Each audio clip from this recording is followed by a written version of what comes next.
yang soleh dan solehah. Semoga kita selalu diberikan kesehatan dan keberkahan. Sebelum belajar, mari kita berdoa agar Allah memberikan kita kefahaman dan keberkahan ilmu. Berdoa mulai. Bismillahirrahmanirrahim. Allahumma anfa'na bima 'allamtana wa 'allimna ma yanfa'una wa zidna 'ilman nafi'a. Rabbi zidna 'ilma warzuqna fahma birahmatika ya arhamar rahimin. Alhamdulillah, setelah kita berdoa, hari ini kita akan belajar bahasa Indonesia, melanjutkan pembelajaran bahasa Indonesia yang kemarin.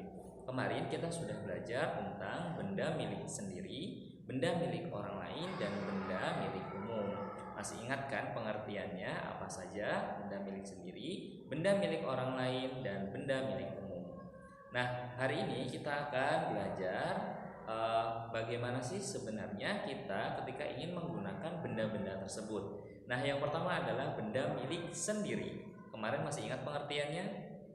Ya, benda milik sendiri adalah benda yang boleh digunakan tanpa memerlukan izin orang lain. Misalnya, Ustadz memiliki baju warna ungu. Ya, ini warna ungu. Nah, Ustadz boleh menggunakan baju warna ungu ini kapan saja dan tanpa harus izin. Contoh kalimatnya seperti ini. Ustadz Yusuf menggunakan baju warna ungu. Ustadz Yusuf menggunakan baju warna ungu, atau saya menggunakan baju warna ungu. Nah, itu adalah contoh menggunakan sebuah kalimat dalam ketika kita menggunakan barang kita sendiri. Nah, ketika kita ingin menggunakan barang orang lain, nah kemarin tahu ya, kalau benda milik orang lain artinya benda yang boleh digunakan dengan izin pemiliknya. Teman kalian memiliki buku warna kuning, sedangkan kalian ingin meminjam buku tersebut. Artinya ingin menggunakan buku ini, maka harus izin, meminta izin. Nah, jadi contoh kalimatnya seperti ini. Saya ingin meminjam bukumu. Saya ingin meminjam bukumu. Ya, jadi ketika ingin menggunakan barang orang lain, kita harus meminta izin dengan cara meminjam. Atau bolehkah saya meminjam bukumu? Bolehkah saya meminjam bukumu?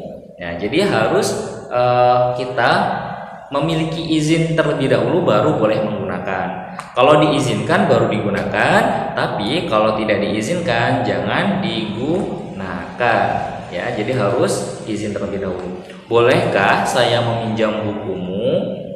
Nah, kalau boleh baru kita pinjam atau kita gunakan. Tapi ketika tidak boleh, maka kita tidak boleh menggunakan barang tanpa seizin pemiliknya.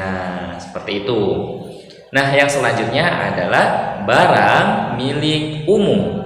Barang milik umum itu boleh digunakan oleh siapa saja, tapi dengan syarat bergantian.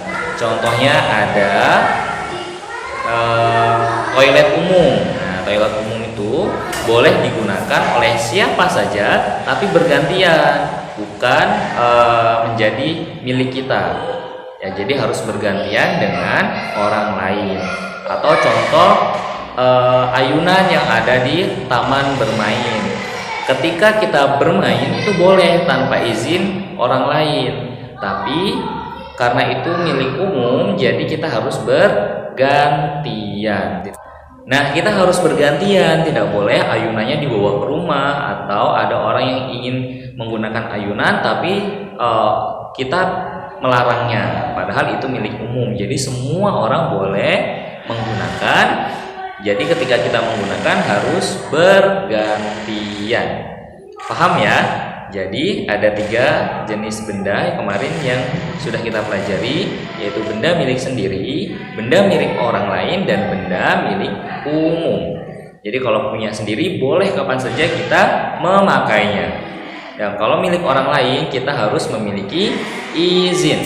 Bolehkah saya meminjam bukumu? Bolehkah saya meminjam laptopmu? Bolehkah saya meminjam benda-benda yang lainnya? Ya, jadi izin terlebih dahulu. Yang ketiga, benda milik umum. Benda milik umum boleh digunakan oleh siapa saja, tapi harus bergantian. Ya, Itulah pembelajaran bahasa Indonesia hari ini. Semoga bermanfaat dan jangan lupa diterapkan dalam kehidupan kita sehari-hari. Jadi jangan asal memakai benda-benda milik orang lain ya, harus memiliki izin. Assalamualaikum warahmatullahi wabarakatuh.